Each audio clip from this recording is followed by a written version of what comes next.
Good morning students, we are once again back in a lecture video. I am Mahendra, faculty of MLZS School for Accounts English PGT.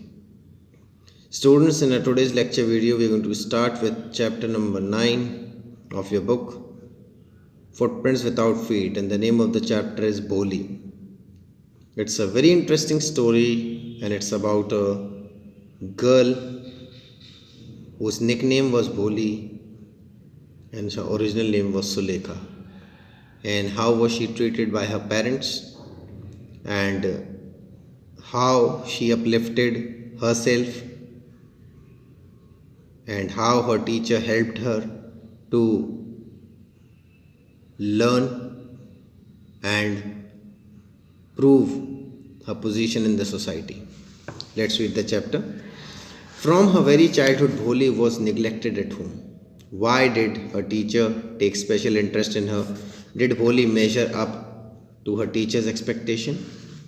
Let's see.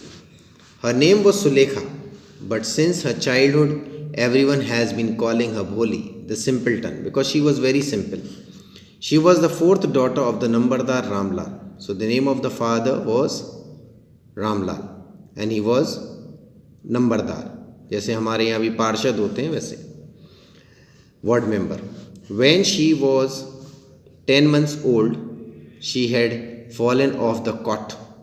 Cot means खटिया से गिर गई थी on her head and perhaps it had damaged some part of her brain. That was why she remained a backward child and became to be known as Bholi, the simpleton. At birth, the child was very fair and pretty, but she was 2 years old. She had an attack of smallpox. Only the eyes were saved, but the entire body was permanently disfigured by deep black pockmarks. Little Sulekha could not speak till she was 5, and when at last she learned to speak, she stammered. The other children often made fun of her and mimicked her. As a result, she talked very little. Ramlal had 7 children, 3 sons and 4 daughters, and the youngest of them was Bholi. It was a prosperous farmer's household and there were plenty to eat and drink. All the children except Bholi were healthy and strong. The sons had been sent to the city to study in schools and later in colleges. Of the daughters, Radha, the eldest, had already been married. The second daughter, Mangala's marriage had also been settled, and when that was done, Ramlal would think of the third, Champa. They were good-looking, healthy girls, and it was not difficult to find bridegrooms for them. But Ramlal was worried about Bholi. She had neither good looks nor intelligence. Bholi was 7 years old when Mangala was married. The same year, a primary school for girls was opened in the village. The Tehsildar Sahib came to perform its opening ceremony. He said to Ramlal, as a revenue official, you are the representative of the government in the village and so you must set an example to the villagers. You must send your daughters to school. That night when Ramlal consulted his wife, she cried, are you crazy? If girls go to school, who will marry them? So this was the ideology of the olden days. But Ramlal had not the courage to disobey the Tehsildar. At last his wife said, I will tell you what to do. Send Bholi to school. As it is, there is little chance of her getting married. With her ugly face and lack of sense, let the teachers at school worry about her. Next day, Ramlal caught Bholi by hand and said, come with me, I will take you to school. Bholi was frightened. She did not know what a school was like. She remembered how a few days ago, the old cow Lakshmi had been turned out of the house and sold.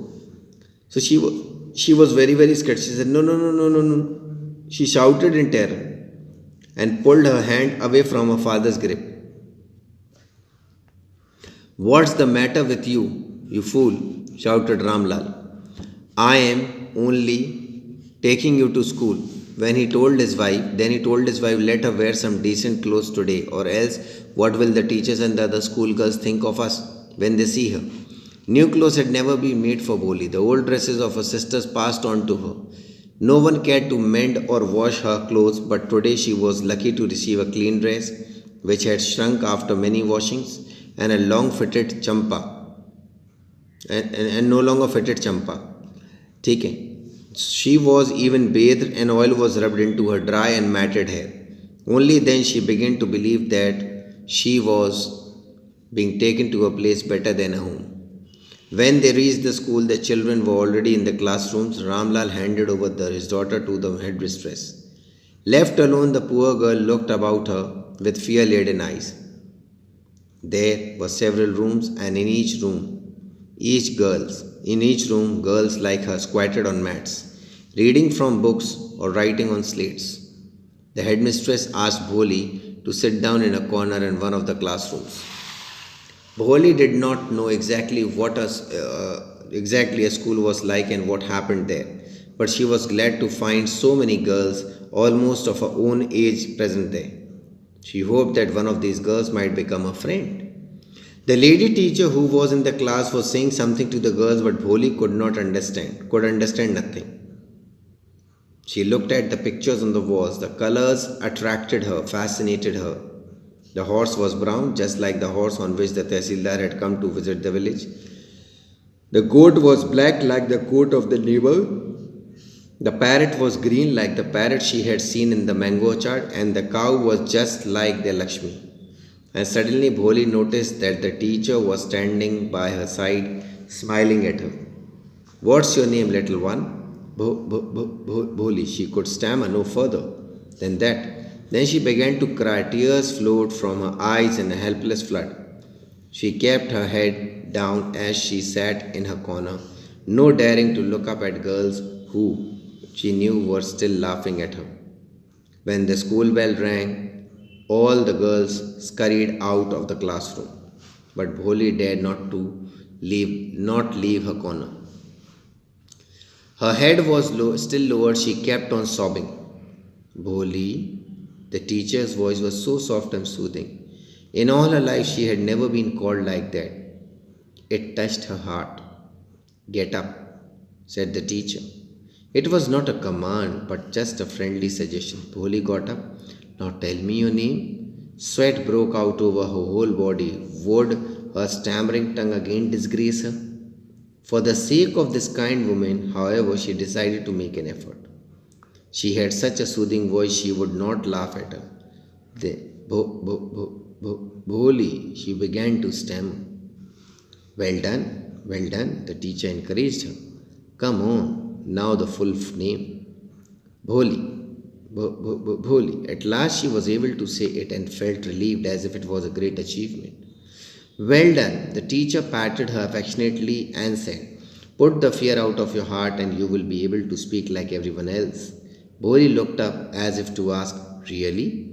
So here we see, children, that she was suppressed in her family and nobody helped her out, but here when she found that the teacher was very much kind-hearted, so she agreed to speak to her. Yes, it will be very easy. You just come to school every day. Will you come? Bholi nodded. No, say it aloud. Yes. And Bholi herself was astonished that she had been able to say it. Didn't I tell you? Now take this book. The book was full of nice pictures and the pictures were in color. Dog, cat, goat, horse, parrot, tiger and a cow just like Lakshmi. And with every picture was a word in big black letters. In 1 month you will be able to read this book. Then I will give you a bigger book, then a still bigger one.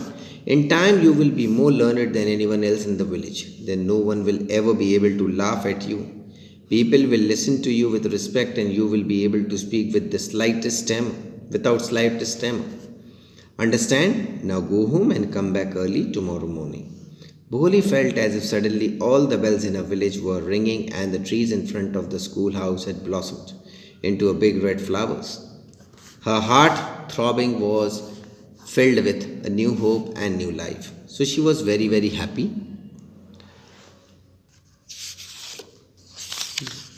We'll continue the story tomorrow, children. Thank you.